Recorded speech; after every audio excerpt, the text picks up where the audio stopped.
Hello and welcome to another edition of Thoughtful Leaders and their thoughts on education by Collegedunia.com. Today we have with us Mr. Girish Keswani and her wife Miss Avi Keswani, directors at LISAA School of Design, founders of CREO Group of Schools in India. It's an honor to have you both on board, sir and ma'am. It's a pleasure to be here. Thank you so much. Hello, everyone.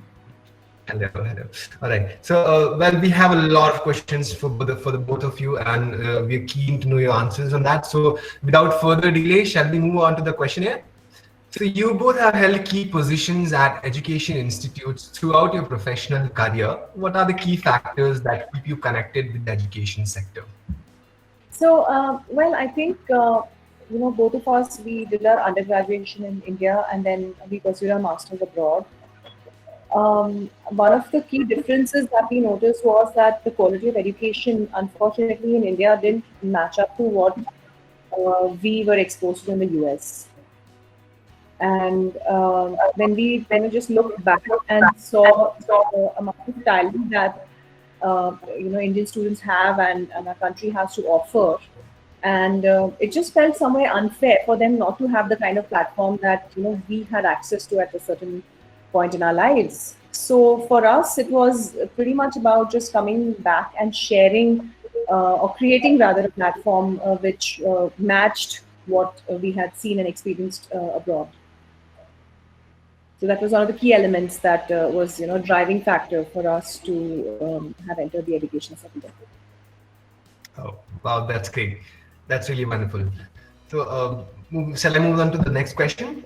Yeah. Yeah. So being the directors at LISAA School of Design, what is your philosophy of leadership and how would you describe your leadership style? So, You want to go ahead? yeah. See, both of us have worked in international companies for many years.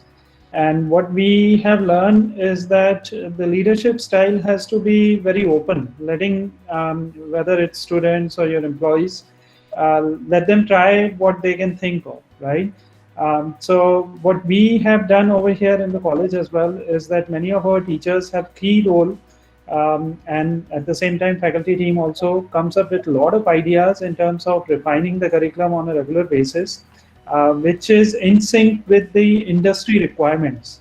So what happens is when the student graduates, they're going out to the college, they don't really have to sit on the bench or get trained by the companies. They are ready for the industry completely when they've graduated. So that has helped us bring the design education in the mainstream over here. And I was, as I mentioned before, I'd like to say that design in India has been still in the evolving phase. And we are seeing a lot of changes happening on a daily basis. And being in the position where we are, and with our experience, we can play a key role there. That's great. That's great. More exposure to the design field. That's wonderful. So moving on to the next question. Being the directors of LISAA, how do you strategize about the key programs and plans for marketing and administration of your institute? I think they're two very different things, marketing and administration. So I'm just going to probably handle the marketing part. I think for us, of course, it's been about maintaining a marketing mix, right? That is, I think, the common strategy that any organization should follow. Having said that, when it comes to education, one has to remember it's not a product. It's really a service, and in order to be able to communicate the service element of it, we have to bring forth the humanness in it. And that is what the purpose of design is in the first place, right? To cater to human beings and to ensure that your design is human-centric. So marketing just basically, evolves into communicating what we are creating and, the empathy of our creation. It could be a social endeavor that students have done. It could be a cause that, sorry, I think one of your mics needs to be, my voice is echoing a lot. So I think the idea is to be able to communicate and to share the value creation and the knowledge wealth creation that is happening at the institute, and to just pass that on to as many people as we can. I mean, just reaching out basically because majority of what one would call marketing is just simply showcasing what the students are doing and how we are helping them evolve, and their journeys, basically like what they were when they came in and what they've become today. It's probably that is what we take pride in as individuals, and that's just what we try to communicate to the outside world. See, on the administration front, actually, it's again evolving a lot, because if you talk about administrating an institute 12 months back and after COVID-19, it's changed completely, right? Because this has been good learning experience. Although with our experience, we've been able to ramp up really quickly. Because if you talk about the lockdown, it started on March 19. And we started our online classes from March 24th itself without wasting time for students, because we could anticipate that there's not going to be there for a short time. It will probably pan out for a longer time. And that way, what we were able to do is provide the key education to students at a speedy pace. Now, if you talk about this year, because it's been challenge as well to start a new batch, right? Because when you have students who have been with you for 1 year or 2 years, they can still relate to faculty and be connected with the college overall, right? But when you're talking about a new batch who has never been to the campus ever, and then getting them on board and giving them the confidence that the college will be able to provide design education, which is predominantly practical based. Because if you talk about our curriculum, it's 90% practical. Being able to start that and having that being running for over a month, what we have realized is that we had to make a lot of changes. So what I'm trying to express is that with the administration, what we have learned is that any educational body has to be ready with the technology advancements and be able to adopt them, train their faculty, train their staff members to be able to use them at a very rapid pace, given the current conditions.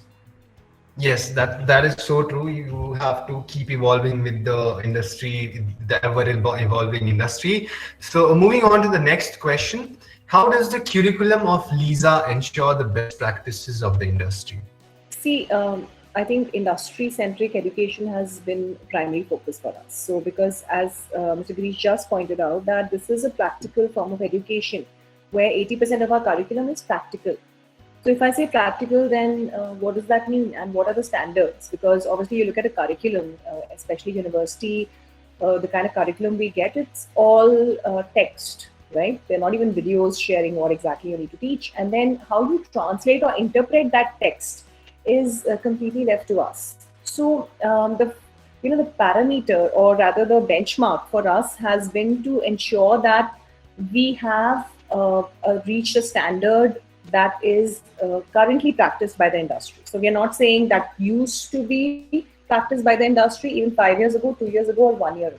So when our students step out, I mean, I've fortunately had students come back and say that, ma'am, we've learned so much. I wish the industry was able to utilize a bit more, because we feel that still 75% of what I've learned is being used. There's 25% that nobody's even touching or has reached as yet. So that kind of gives us a lot of confidence that the students are feeling extremely confident, and they are ready to take in those challenges, and they are ready to find challenging roles that would make the best of what they've learned. So yeah, I think it's been a very positive experience in that sense, and that kind of validation coming from the industry every now and then has been one of the fortes or USPs of LISAA School of Design. So far so good, yes. Well, that's wonderful. Well, indeed, skill-based learning or industry-based learning is indeed the need of the hour, and that's wonderful to hear from you guys. So moving on to the next question, the education systems in India and other foreign countries, as you all mentioned earlier as well, are structured very differently. So in your experience, what can an inbound student gain from studying here in your institute? Now, I was just saying, maybe you should take this. You can talk about the exchange program and the other details. You are better equipped on these topics. Sure. See, when it comes to a student who is studying at LISAA School of Design, so the first thing is that the curriculum itself was designed and is being designed as we speak here internationally, right? So the curriculum is being designed in France, and of course, a couple of universities of United States, like the Rochester University, is also part of the curriculum design that happens at LISAA School of Design. Which is part of a larger entity which is called Galileo. But having said that, the curriculum is revised every year. So that is something that, makes sure that the content that is being taught is contemporary to industry standards, or rather, I should say contemporary to international industry standards, right? So that is the first thing. The second thing is when a student arrives at LISAA, so apart from the fact that what we are teaching them is already something which has international relevance, we also ensure that they're given an opportunity to travel abroad in the final year. So the third year is when the student gets a chance to travel abroad and study abroad. It could be, it could be one semester, it could be 2 semesters. We've had students who've spent, close to 2 semesters, which is one entire academic year in France. And post that, of course, then it becomes their choice whether they want to stay there, they want to move to other parts of Europe or United States. We've had students who've moved to the United States for their master's program. We've had students who've chosen to come back. We've had students who have chosen to settle in different parts of Europe. So that is an individual choice, an individual's journey, what they do and what they make out of what they get. So this is one way. The third way is that what we do is we invite students from France every year. So a set of students would come to India, they would come to Bangalore, and from Bangalore we travel places. So like, the year before last, the students who came from France were actually grouped with our Indian students, and the entire group, which was a batch of roughly about 30-35 students, traveled to Pondicherry, and they worked on a project which was related to the canal that connects White Town in Pondicherry to Tamil Nadu. And so this is one. Then, of course, last year again we had students from France. So when we invite students from France and allow this kind of intermingling to happen, it's just beautiful, And I'm just going to describe this without digressing too much.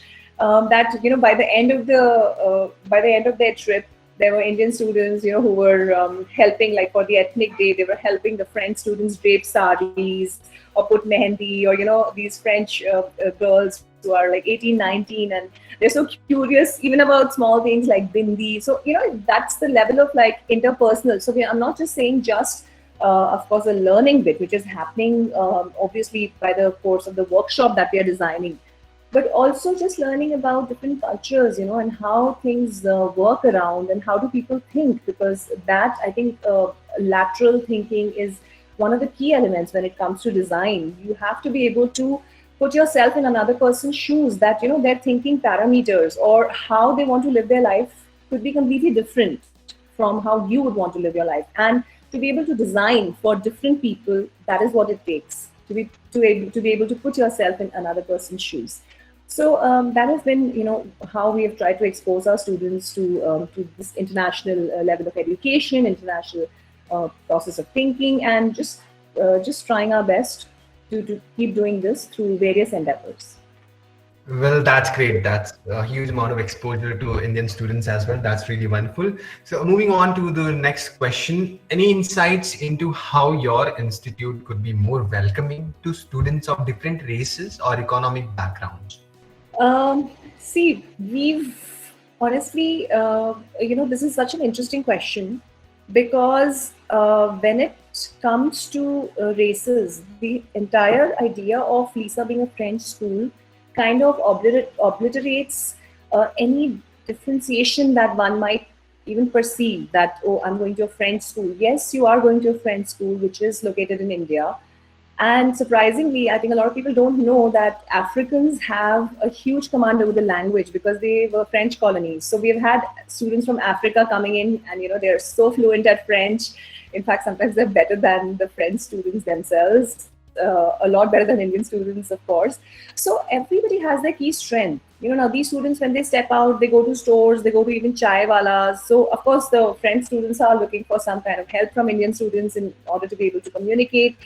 And so sometimes one could say that this mingling just happens by spending time together. This interracial learning doesn't require any particular exercise that we have to do. It is just the idea of, like I said, and I'm going to keep using the word empathy a lot because that is what design is fundamentally based on.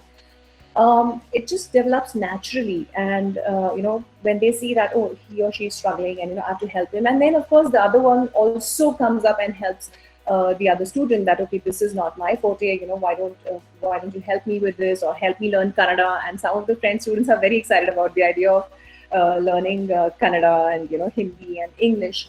So that is about the interracial. When it comes to different stratas of financial level from which the students are coming, see, that is also something that one has to understand, that here students come in, let's say even the commute. If I were to look at how they arrive to the college, there are students who arrive in a BMW, in an Audi. There are students who use bus, who use an auto, who use a cab. So that itself, I think, reflects the diversity of the economic strata of our students. And fortunately, we've never had this as an issue, because when it comes to material, everybody is accessing the best materials. Fortunately, parents have been investing a lot in the kids' education.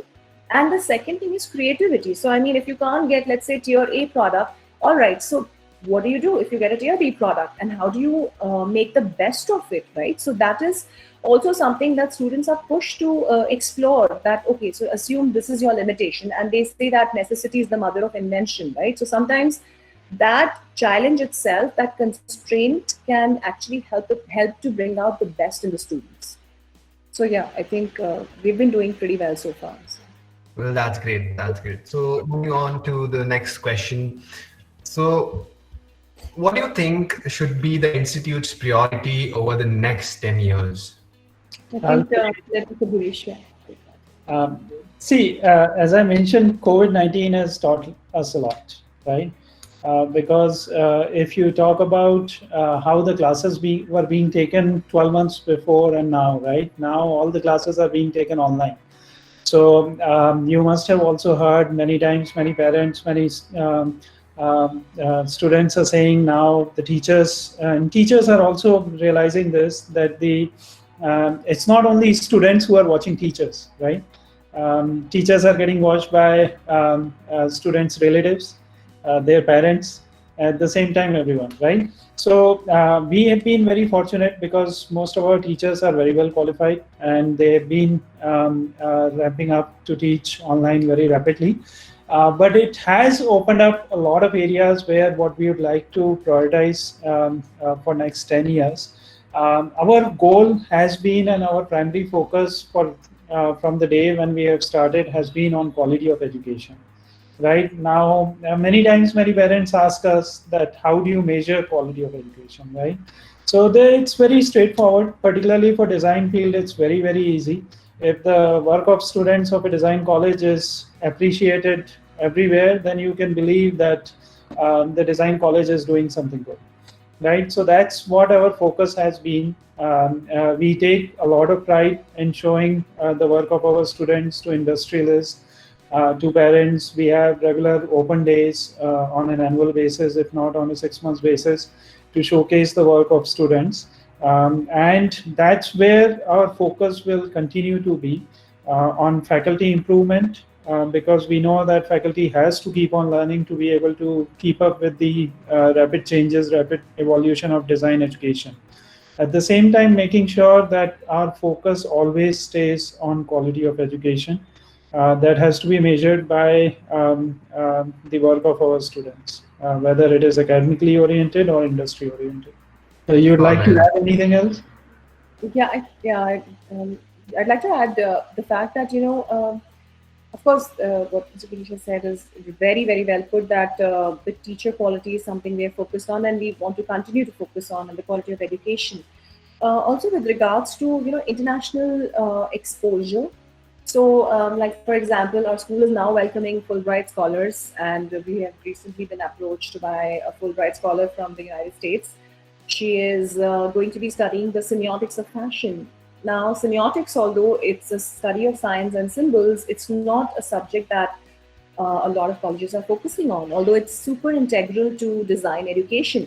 So, somebody who is extremely passionate about their career, is exposed to international quality of education, would choose us as, despite having many choices across the country and being a Fulbright scholar. So again, those are things of repute. And if somebody comes in, if I'm opening and we are opening the doors to many more students who have this level of international exposure, it's not for our personal gain, of course. I mean, it's about ensuring that there is a kind of interdisciplinary learning happening. That is one thing. And apart from that, it's also to ensure that we have this kind of thought process exchange. Because when it comes to innovation would clearly be killed in a compartmentalized environment. If I'm looking at a bureaucratic space, if I'm looking at concrete blocks where people are not exchanging information, then definitely that would kill innovation. So one of the ways has been to stay engaged with what's happening in India and abroad, including what is happening at various museums, art performances, performance art, so to say, and keeping the learning interdisciplinary. And that is, again, one of the huge assets of LISAA School of Design. So when I say interdisciplinary, I'm sure you're aware that we have interior, fashion, graphic. We have courses in filmmaking education as well. So what happens is, this kind of bumping into, so somebody who is in the graphic department, then bumps into someone who's creating a film these days. And then they just, have a chat and they decide, what, let's just do this together. I'm looking for somebody who could do this graphic work for me and the filmic. So this kind of, learning, which is very organic, is something that is hard to find in other colleges. So in the next 10 years, definitely we want to continue to be able to maintain this level of, creativity and bumping into each other, which again, as Mr. Girish pointed out, that post-COVID, how do we ensure that these kind of chance encounters keep happening? Because they are very, very important for the organization to grow, for the students to grow, and for innovation to continue and to thrive. Well, that's great. That's wonderful. So moving on to the next question, ma'am, you spoke about the vision of starting up LISAA to bring quality education to Indian students as well, right? Has it evolved over the time, and how far along in implementing that vision are you? See, I would say we've given it 100%. There is no doubt about that. And I would definitely say that when it comes to the vision, it is pretty much the same, although the evolution has been, and in fact, it's a happy evolution to see that industries in India are also making that level of progress and moving leaps and bounds. Like recently, we were approached by Infosys. We were, expected to, in fact, we're still working with them to come up with some models and, to create maybe something for them, which we're not allowed to disclose the details of it. It's all part of the non-disclosure agreement, but just so that you have a, just a preview of it. So we have also been approached, or we've worked with 3M, where our students are, currently employed, and they've been working for a long time. When it comes to other companies, we have Salesforce, we have, of course, in fashion, again, a huge range of companies. So the vision is to remain industry centric. And, the trap, I would say, in the field of design is that it can be, substituted for the word glamour. And for me, that is a trap, because the minute you start to replace and interswitch these words, design and glamour, then the entire idea of studying it thoroughly, of being extremely precise, of being, absolutely updated with what is going on in the industry right now, and being ready to put in the number of hours that it takes, is taken away. And also what is taken away is the entire, scientific angle to it. So as we are at a position where we lead a design school, and we've been doing that for, it would be almost a decade in the next few years. So this past decade, we've also tried to rephrase or reframe the definition of design in the minds of people. And for us, that's very important, that people take the word design seriously, that they don't translate the word design to glamour, that they understand that it's a profession like any other profession, in fact, much more demanding than a lot of professions out there. And for their thought process to evolve, where they don't just look at design as an alternative career, but that they aspire to be designers. And that is something that fundamentally we are still trying to work on, and we will continue to try to work on, I think, for a long, long time. Well, those are some wonderful thoughts and ideas. That's great. So moving on to the next question. What would you like people to know about your institute they might not know? I'll try it first. Please. Okay. See, usually what happens, as we have talked about it before, that design education in India is still evolving, right? So mostly because most of our students are enrolling when they've just crossed 12th, right? So parents have a lot of perception about design, and as Ms. Avi pointed out, that design sometimes is referred as glamorous course, which is not true, right? Because if you look at our curriculum, it's very industry oriented. And one other thing, actually, before going to the detail, I'd like to talk about is that, see, just like any other design college or any other college in India, people have perception that unless it's affiliated with the university, it's not a college, it's an institute, right? Which itself is wrong, right? So because when we started in 2013 first year, we were not with any university, and we were providing the international diplomas from France. And 2014 onwards, we've been affiliated with universities. Now, many times what happens is that students and parents will come, and then they'll say that, okay, LISAA is affiliated with Bangalore University, and there are other colleges also providing the courses from Bangalore University. So what is the difference between LISAA and other colleges? The key difference that we focus on while developing the curriculum is that we enhance the curriculum on an annual basis. We put a lot of focus on the industry-oriented education, which you will not find in the university curriculum at all.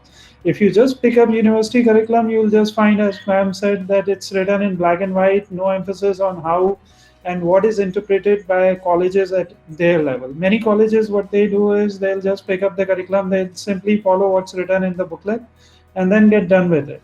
What we have been putting a lot of emphasis on an annual basis is that in our academic meetings, we've been refining, developing, and continuously integrating industry-oriented education in our curriculum. So I think that's very important for parents and students to know when they are considering any design college, for them to realize that they have to choose the colleges which are focused mostly on industry-oriented education. Yes, that's ma'am. You would like to add something?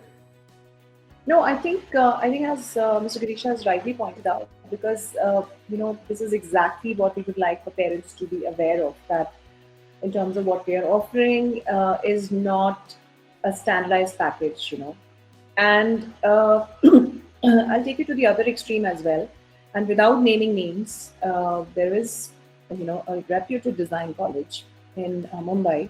And I was talking to a student from there, and their major complaint was, although it is of, so to say, an international affiliation, the student is being pushed to copy designers, which is something that is like it's a sin in the field of design. I mean, again, this is where the definition of design, again, translated incorrectly by the college itself, that yes, your design has to be glamorous. Why don't you go ahead and look at Prada for inspiration? Why don't you look at Chanel 2019 collection for inspiration? To say that, I think, is a sin, because the minute you ask a child to be so impressed by something which is already existing and has made a mark, you are belittling his intelligence, you are belittling his creativity, and you are also belittling his culture. Because by doing that, you are clearly saying that as an Indian, what you're bringing to the platform or to the table is not important for us. We do not care that you have a certain heritage. So when you say those things, again, I am definitely, when it comes to the way education works, and I really would, like I said, not naming names, but there are certain things that we abhor when it comes to the pedagogy, because we are educators. And for us to, in fact, if you come to LISAA campus, we've done a beautiful job, but we've not put up the works of great artists, and that is for a reason. We don't want the child to be subconsciously so influenced by the artist's work that they don't have their own creativity left, that they are not seeking what they have to express or what is it that they want to share with the world. And this is exactly something. So when it comes to international standards, people start assuming, oh, it's just going to be international designers, and it would be kind of imposed on the child. So one can go wrong even with the international tag. One could go wrong, and I see a lot of schools faltering there. So the best part about LISAA is that we are in what one could say the word global standards with local application, which means, yes, we look at international designers, yes, we look at local designers, but in the end, we try to integrate the two. So never, in fact, some of the workshops we've done for past 8 years, we've been doing workshops with Tarangini, where students are learning how to use batik. They're learning block printing. They're working with local artisans. They've gone to Channapatna to again work with local artisans. So this person, Dastakar, the artisan, is never being ignored, because we need to remember the space and the time that we live in. We are located in Bangalore. There is a huge proliferation of artists, of talented artisans, craftsmen, when it comes to jute, using jute as a medium for interior students, using bamboo as a medium. So again, I would say that this mingling and integration and this mixture of trying to learn from international standards, global standards, but having a local application, a local appeal, a local appreciation is extremely important. And I want the parents to be aware of this, who fall for this word international, and then they just send their child to any school just because they have this international tag, so to say. So something I think for parents to keep in mind. Well said, ma'am. So true, that is in fact. So moving on to the next question, what are some of the biggest challenges you see, both for higher education and in general for LISAA specifically? First I'll talk about the higher education. See, now higher education, if you talk about these days, the policies have been changing. In fact, government has come up with the new education policy 2020, which is going to put a lot of emphasis on skill-oriented courses, which is a good thing, right? The biggest challenge, though, is that putting something on the plans or having something written on the books, but implementing it, right? Because even as of today, if you look at the mindset of a general person in India, they believe that unless their kid has done maybe engineering or medical course, they are not doing something right? Although the reception, the acknowledgement of other courses is changing rapidly, right? If you look at designers, I can tell you we've been very blessed that none of our students have gone out of the college without having a job offer. So we have in fact had many situations where companies have been fighting for our students, right? Just for example, one student last year had 3 offers from 3 different companies in Bangalore, and they were fighting to hire him. So the good thing is that it is evolving. Industry is seeing the need for qualified designers and appreciating it as well. However, that mindset that general society has is still changing at a slow pace. It's changed a lot from when we started almost 8-9 years back to now. Although it has to make maybe a big strides to come up with what industry expects. Now, coming to LISAA, LISAA started in India from practically with our center in 2012. And we've been talking about setting up other branches in India as well.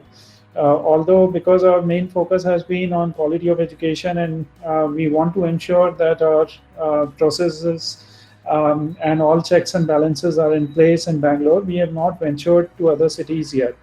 Although we have a lot of plans of doing that. Maybe with COVID, it might get delayed a bit more. However, I'm sure that in next 5-6 years, you'll see LISAA popping up at many other locations also. Our goal and our priorities will always remain focused on quality education and faculty development. Would you like to add anything to it? Yeah, sure. I think it's a beautiful question. I mean, for an educator, definitely to analyze what is going right and what is going wrong. Of course, I mean, one can just live their lives blindfolded and say that okay, whatever is happening is fine. But being in the industry, it is imperative for us to have an opinion about what is going on. And I would say, I'd like to start with a quote by Alvin Toffler. I really love this quote. It says, "The illiterate of the 21st century will not be those who cannot read and write, but those who cannot learn, unlearn, and relearn." So I think this kind of puts into perspective pretty much what it is that we are aspiring for. So we keep talking even with the curriculum. I mean, right now you see that the history curriculum, and there are questions and debates, and I think dissent should be looked upon in a healthy manner, and that's a beautiful thing. But again, there is this idea of educators being exemplary. So somewhere we have to come to a certain consensus because the child is going to be in that particular system for the next 4 years. So yes, it is important to keep revising. And the problem with our country has been up until now that the curriculum has not been, revised enough. And I will actually quote this myself. I mean, I studied in one of the regional engineering colleges, and I'm not going to, I mean, you can always look it up. But unfortunately, the problem is that, and this is already in the early 2000s, and I'm learning, and I've already acquired skills of C++ in my school, and I enter my college, and I'm being handed over a book on COBOL. So this kind of regressive education, it is definitely disillusioning for the child. So, when you see that happening, and when you, again, like I said, when you travel abroad, you study abroad, and you see the level of dialogue. So education becoming a monologue is also been a huge threat to our, Indian students' mind, because when they come to class and we ask them to participate, and we, after a lecture or after introduction, we are asking them to participate, the first thing we need to help, and we do help the child unlearn, is that here the teacher is not going to give you a monologue. It is not always going to be us talking and you listening, because unfortunately that is what they're exposed to in their higher learning. Asking questions is considered an act of rebelliousness. Why? Why can't the child ask questions? Is he not here to learn? Is he here? And you know how Maria Montessori, the founder of Montessori education, again, one of the beautiful quotes in education comes from her when she says that you can teach a child how to think, don't teach them what to think. And I think that's something that we have to, because our children should be prepared for many, many, many challenges at an ethical level, at a moral level, at, of course, professional level. So you cannot always be there to be the decision maker for them. And that is one of the worst ways to, and Indian parents are unfortunately very gifted in being controlling, right? So we are like, we'll tell the child, okay, choose this, do that. But I think our role should be that of an enabler, and also as teachers, to enable the child how, so that he or she feels capable of making a decision, but not making that decision for them. Having said that, it can be extremely tempting to do that. And the same thing with, in the education system. So when students come to us and they have a couple of topics like, okay, ma'am, should I choose this topic or that topic? We help them look at the pros and cons of all the topics that they have in mind, and where they might face a certain issue or they may not, but we never choose the topic for them. We will tell them, but this is your choice, ultimately this is your project, you're going to spend an entire semester working on it. So this kind of decision making, helping your child feel more confident instead of being feeling more dependent, and not being their crutches. Somewhere you have to make them feel like they are independent human beings, and that they are capable of striding across the world. And we use this quote, and you might have heard it very often: the world is your oyster. Well, how will the world be their oyster if they are not confident about even making basic choices like choosing a topic, right? So I'm giving you a small example, but I think you can apply it to different aspects of their lives. So one of this I think is one of the biggest challenge for higher learning. The second, of course, which is always spoken about, is that kids are not allowed to choose. Like, for example, if you're choosing commerce, you're not allowed to pick any subject in biology, right? So after your ninth grade or 10th grade, when you actually make the choice, you are dropping subjects which are in a which are boxed into categories where the child doesn't have again interdisciplinary learning. So a student who has studied commerce, if you ask them anything about, you discuss anything about biology or maths or science, they suddenly feel inadept. So this kind of flexibility of allowing the child to choose subjects like economics and biology and, let's say, physics together is something we are not offering. And when it comes to design, the beautiful thing is that whatever you have learned will come to use. So don't ever think that, oh, I picked commerce, can I still choose design? Yes, you can. If you pick science, you can still pick design, because what you will bring to the field of design will not be something that another person will bring. So appreciate your uniqueness. Also, the credit system, like, this is a very, very boxed system, concretized. I think it needs to be opened up and loosened up. And when I say that, this kind of institutionalization has been derogatory to the child's progress. And I say that because assume a child is moving, or their parents are in a transferable job, or the child had to take a break. How do you welcome the child again? And are his the credits valid? So somebody moving from Hyderabad, from a university, now they want to enroll to BCU. Why are the credits not valid? I mean, if you look at the subjects, why are they not valid? Why are we not looking at this as a country and we have divided it into university system where the ultimate sufferer is no one but the child, right? Everyone is just living in this bureaucratic world, and there are people who are trying to just ensure that the rules are being followed. But what about the child who is suffering as a result of this? So I think there are a lot of challenges in higher learning. Definitely, it's probably a topic for a seminar. But I think for now, I would probably like to wrap up here. Well, that's wonderful. That's really great, ma'am. So moving on to the final question, ma'am, the golden question. Any suggestions you both would like to give to the current youth and aspiring students? So I'll not take too long a time over here. First, I'd like to just tell any aspiring designer to again, don't ever think of design education to be any inferior to any other education, right? Because what happens is that unfortunately, the way it's been in India, as I said earlier, that medical and engineering has always been regarded higher, but the landscape is changed and it is changing. But believe it or not, we have seen it with our eyes.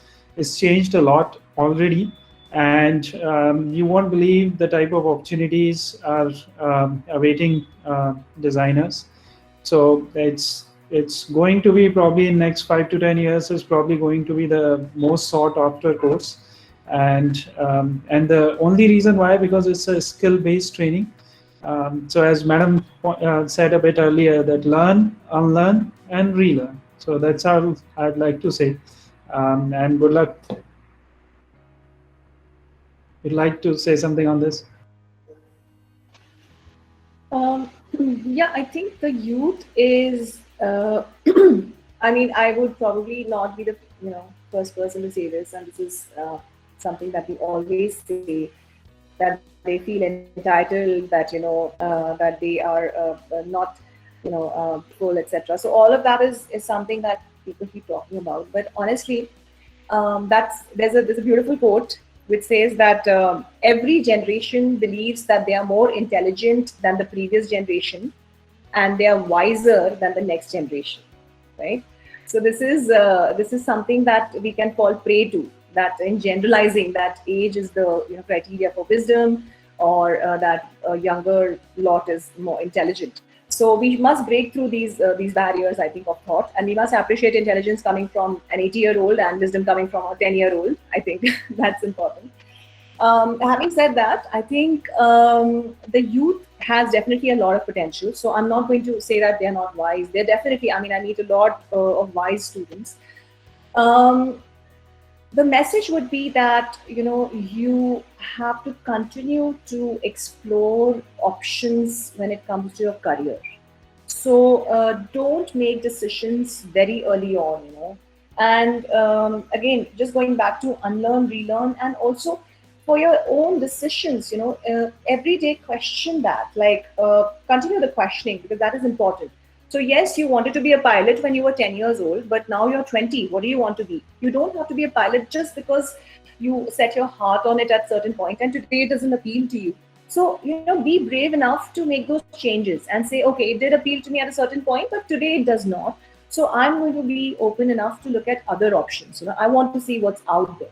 And again, this interdisciplinary learning is, again and again, I'm saying this because I've seen my own students who graduated from graphic design and are currently working in, let's say a fashion design company. Or I've seen students from interior design who are now, designing t-shirts or doing the digital design, which is completely graphic in nature. So I'm saying this because this is going to be the, need of the hour for people to be able to malleable, to be able to fit into certain situation, and then when the next situation comes, that you're able to fit into that as well, right? So the problem solving is going to be series of iterations where you are going to constantly look at various angles, and you're going to derive from the reservoir of your knowledge. You're going to derive from the experiences. And the beautiful thing about today is that nobody expects you to be an expert at everything, right? So use that freedom to your advantage, and don't be afraid to fail. I think that's a key thing today, key lesson today, is that the child should be able to take failure in a good stride and move on, right? So that because as a designer, you have to take a lot of criticism. Not every designer of yours will wow the client, right? So at school, in college itself, we prepare them for that. And I think, yes, these are the things I want the child and the youngsters to remember, that it's not the end of the day, because depression is a huge and extremely prevalent problem in today's day and age. And one of the key reasons to depression is the fact that, of course, one is their ability to take failure.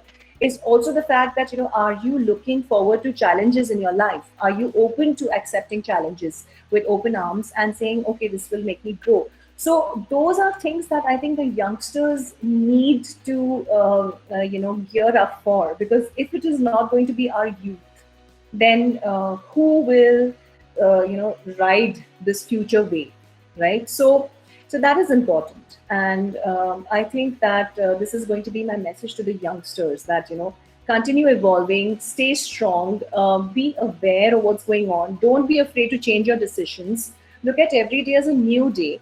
Of course, being responsible and being independent are extremely important, and not to take anything for granted, right?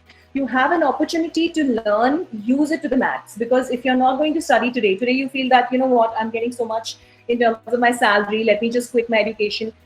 Well, today you have a financial support, right? Which you may not have 5 years, 10 years down the line. We don't know whether this opportunity will be available for you or not. So make the most of this opportunity. And I think just keep looking forward to new options around the corner, and keep learning. That's very important. I think one small thing that, so this is something, the good thing is that a lot of pillars have fallen, right? A lot of the things that were considered to be like success mantras have not really worked out. So I want the youth to make their own success mantra. Don't just follow the rule book, right? So that is also something I think the youngsters should remember, that you make your own success mantra. And one thing they say is, there is no clear or short way to success, but there is a short way to failure. Do you know, Samra, what it is? Yes, yes, it is. No, the Well, short way to failure. I believe failure leads to success. So if you want to be successful, you have to fail a lot of times. Fear. Okay. No. Well, I mean, that probably might be working for you. So they say that there's no sure shot way to success, but there's a sure shot way to failure, and that is try to please everyone. Okay. So I Exactly. think something the youth should remember: you won't be able to please everyone. Stay true to who you are, and stay, keep evolving. And I think, yeah, stay strong. That's, yeah. Sorry to have interrupted you. No problems, no problems at all. Wonderful, ma'am. Well, glad to hear about everything that you said. Again, it was an honor to have you both on board with us on the Thoughtful Leaders program from Collegedunia.com. And as I said earlier, I hope you continue to inspire the youth and the parents in the following and coming years. And thank you so much once again for being with us. Thank you so much, Samran. You've been a patient listener, and you've been extremely curious about our views. So I hope this message reaches to many people, and I hope that we've had something to contribute to their understanding of the education system today, and especially design education system. So true. So true. It will, ma'am. It will. And it will reach out to a lot of people. Thank you so much once again. Thank you.